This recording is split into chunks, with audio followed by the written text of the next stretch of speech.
Now, this red menace that's propagated by the military, industrial, governmental, and media complex, that's what I call it,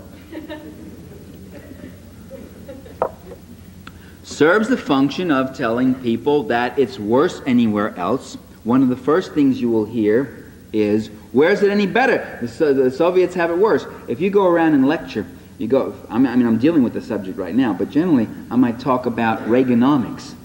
Talk about any subject.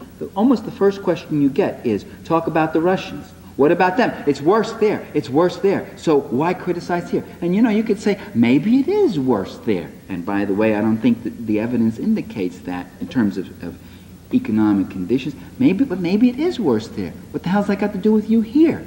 I mean, if you had abuses and problems here at University of Massachusetts, would someone get up and say, it's worse at the University of New Hampshire?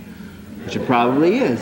But what are you supposed to say to that? You're supposed to go, oh, that's okay then. Oh, then let them double my tuition because they're tripling it in New Hampshire. Oh, that's all right. Oh, then we shouldn't complain. Oh, it's worse there. But that's the first, I tell you, man, you can go anywhere in the country now. That's the first question that'll come up. Where do you think it's any better? Now,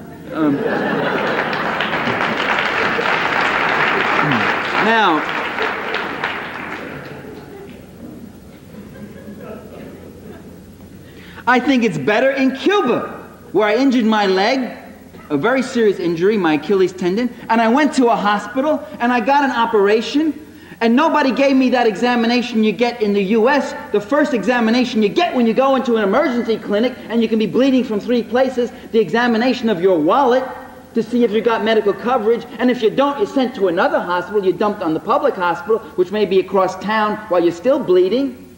It was better in Cuba where I got that operation, and I didn't have to pay a penny, and I came back here with a cast, and I tried to get an orthopedic doctor, and I couldn't, and I could pay. I said, I'll pay. You don't understand, I'll pay. And they said, oh, we know you'll pay. We don't take any other kind of patient. But they were all booked, and I finally got some guy who just come out of medical school, and I hobbled into his office, and he looked at the cast, and he said, leave it on another week. That's $50. I can tell you that $50. I never resented paying $50 so much.